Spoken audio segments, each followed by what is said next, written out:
Hello, Sawyer Knights. This is my review for Sword Dollar #1 by Dark Horse Entertainment. So I really enjoyed this book. I'm not gonna lie, it was really fun. It's probably my favorite read of the week so far, maybe even the month. Um, Essentially, it is a revenge story. It's a revenge family story. It basically follows this little girl who lives in Norway, I believe, like during the Viking era, and her village is, everybody in her village is slaughtered except for her and her dad. And her dad is like in I guess a coma for 10 years. They don't really go into it. They just say he was sleeping for 10 years. So I'm assuming a coma or something.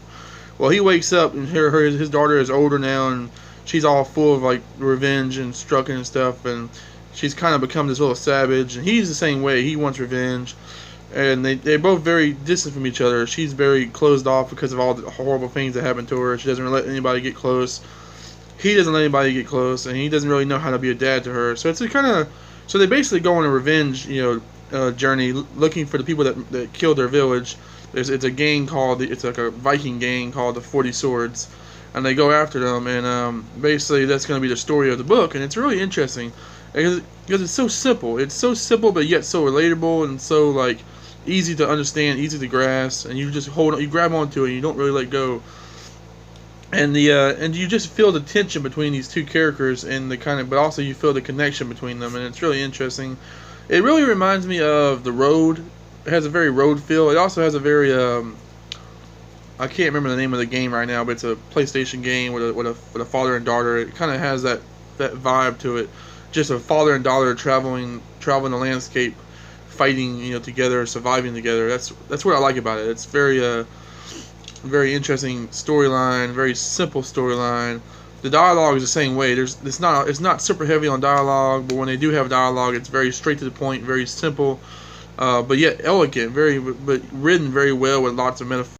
The art felt the same way. It felt very minimalist, very simple in design, but yet there's just a form. There's a sense of elegance to the art. A sense of I love like especially the backdrops. You see a lot of like barren backdrops in the background, just the sun or like the forest and stuff, and just bare open landscapes, and it just paints this very vivid picture of loneliness and just survival. And it really everything about the book really reinforces the core elements of the book, that it's about survival. It's about being alone in the world and trying to reconnect with the one person that you have left. And it's just this interesting story, and I really thought it liked it. I really liked it. Another thing I really like about this, the way this book in particular does its dialogue, is that the daughter, she never talks. She always, whenever she has a word bubble, it's just a picture, but it's always a picture that conveys what she's thinking or what she's feeling.